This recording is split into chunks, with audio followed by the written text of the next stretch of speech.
frequently seen on channels. Like, for those of you who are still not smiling at me, I think you're lacking 6,000 megawatts of energy for yourself. It doesn't hurt to smile at someone, and I'm nobody big. I'm just somebody who's very average, but I do some extraordinary things because I push myself. You see, push has an ushy in it. And it's very nice whenever you push a door, now you think of me. When you pull a door, you won't think of me. I'll narrate a very good example of why I'm here today. I have a very young... Do I have your permission? yes. Yes? Yes. Thank you. I like interactive sessions. I'm not a priest by profession, not yet. I've just been ordained. So when people look at you like, it's called the Buddha look. Don't give it to me, please. Right? Because I'll give you back the same look. And things can get very boring from the mouth, right? So I would rather have you smile. Let me know if you don't like what I'm doing, like grimacing at me, because I'm watching you very closely. And for those of you who spare a little time to just listen to what I have to share, and I'm not here to teach. I've been a teacher for 35 years. I'm not yet tired, but I'm a little sick of my own teaching. So I'm here only to share, and I won't share all the blunders. I will share exactly what I did in my life. And I start by thanking the person who introduced me. Where are you, Anupriya? Yes. Thank you very much. You beautifully read what I gave you. Without making any mistakes. And thank you so much. It was just one page. I visited another organization like yours just in the recent past. And there they asked me for the introduction. I have a CV which runs to about 300 plus pages because I worked in 12 careers. I've not given up one for the other. I work continuously in all 12 at the same time. And I still remain married to one man. And he's happy with me. Okay, you can ask him. I can share his number when I leave. Right? He's especially happy now that I'm not there. Okay, don't get me wrong. Like I said, I do everything that a woman does. I've got kids that are grown up. I've got the third guy who's my hubby, who's also a very grown up kid.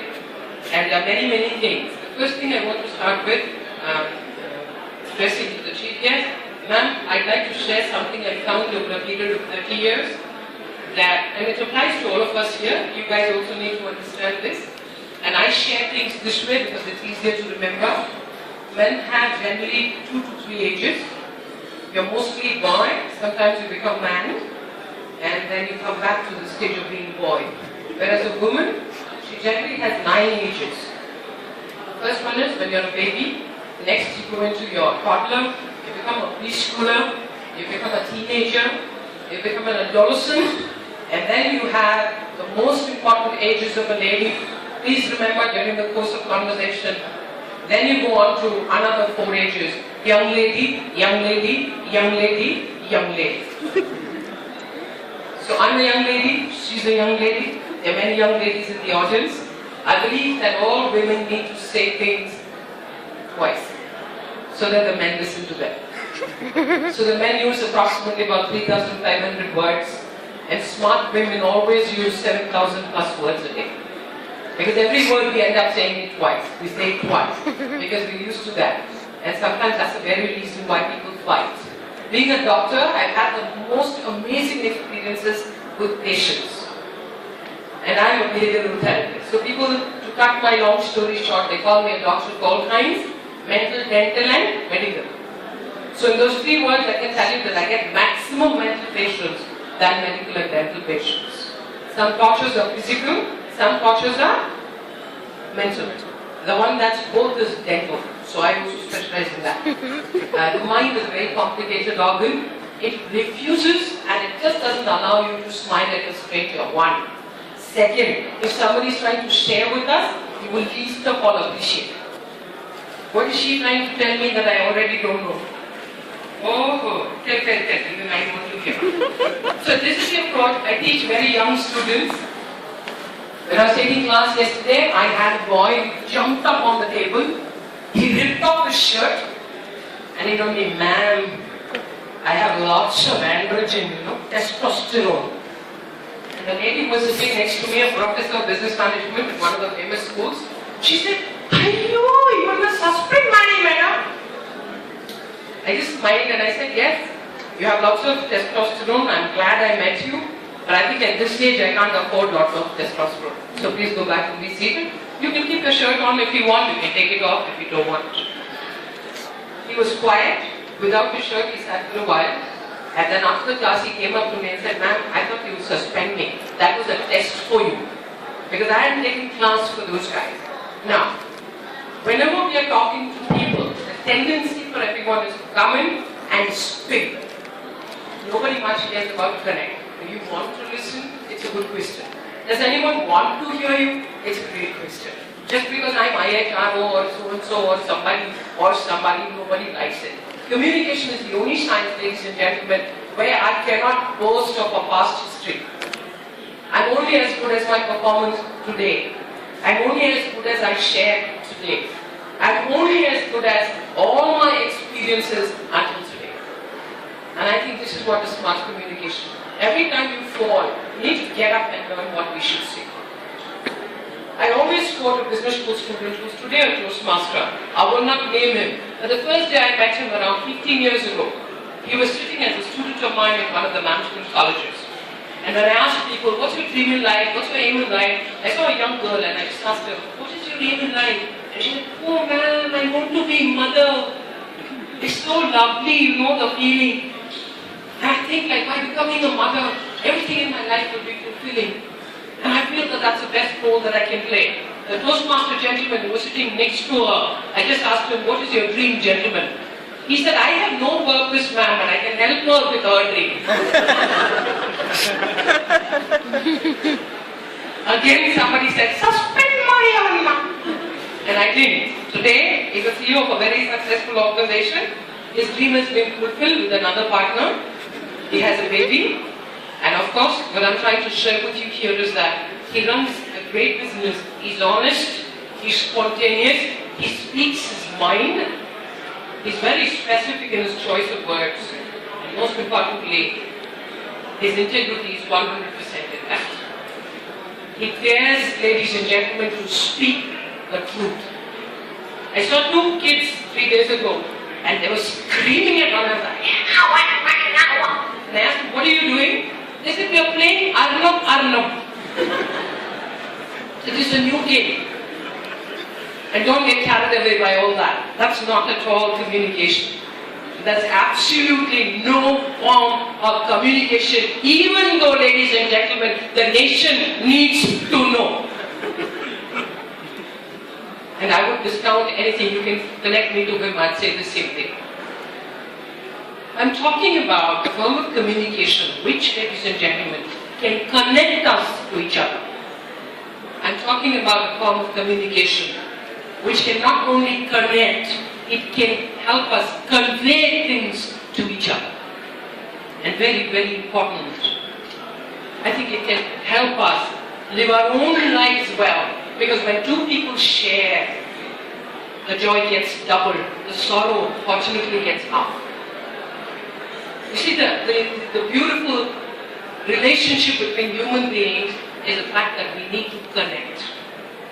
And by remaining silent, do you connect? Of course, yes. Toastmasters is a movement which teaches you not only to speak, it allows you to understand when the audience is tired and you need to shout. The biggest rule of communicating is stand up, speak up, shut up, and sit down. Simple. I've started up being a Toastmaster for 16 years. I'll share some acronyms very quickly now that I'm here so that we can carry it with us anytime we want to talk to somebody. The first one is very important, connect. How will you connect? There are some people who are very powerful with the body. And they are extremely powerful. How will they speak? They're like, oh, let me warn you. The body is about 80% of what you speak to people. If you use it the wrong way, nobody will want to listen to you, they'll only be looking at you. So communication is a big mix of things in the brain. It's not just what we read, it's not just what we've learned, it's not what somebody like you and me or anyone can come and tell you. It's very situational. Right now, right here, what are you going to say? It's a lot of preparation mentally It's a lot of nano preparation mentally, my dear friends, because one thought takes 9 nanoseconds. Do you own a cell phone? What is the capacity of your cell phone? Memory, processor, performance, MB, KB, GB. How much? 3 GB. 3 GB. What's the capacity of your human brain?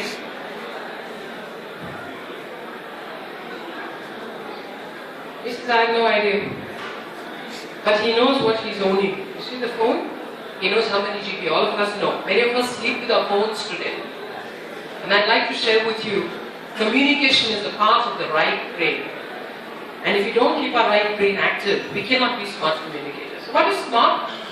Conveying a message, connecting to people, conveying a message, speaking with purpose. That's all there is. What's your purpose? You'll have to determine. I cannot determine it for you. There are only 4 to 5 ways of speaking. Does anyone know the power of the human brain here? What's your capacity?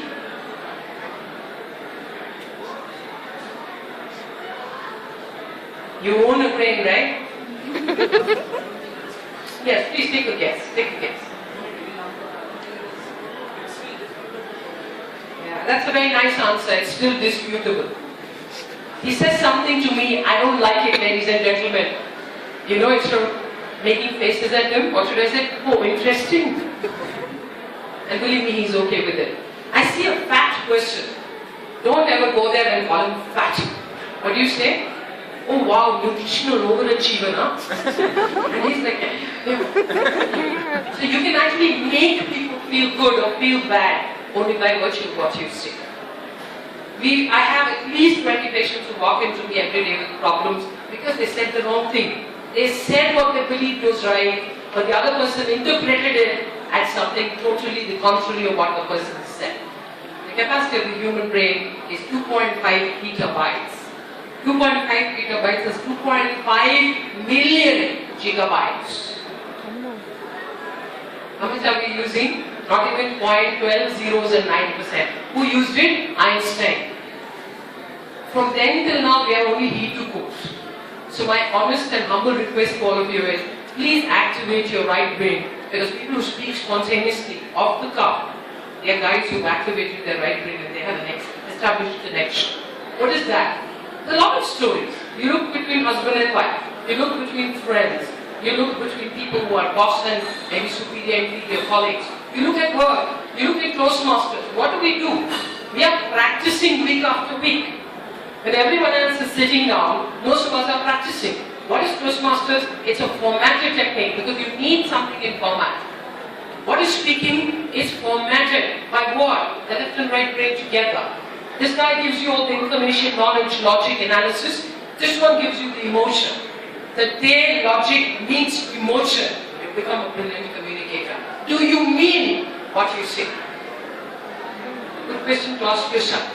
I don't like my boss. I see him in the morning. Then I go, oh sir, so good to see you. What's happening inside my head? I wish he were dead. But what am I saying to him? Oh, so good to see you. What's happening? It's called discongruity. Not congruous thinking. So what is it? I feel one thing, I think another thing, and I say completely the opposite. With every round of you doing that, ladies and gentlemen, you'll have hypertension very soon. And that's why people come to me and say, I have stress, I have stress, I have this, I have that. Now, in order to be a smart communicator, there are millions of ways of doing it. In the interest of time, I'll quickly share with you. You just need to identify what's the purpose of my speaking. What is the purpose? What do you want to do? Do you want to inspire? Do you want to inform? Do you want to persuade?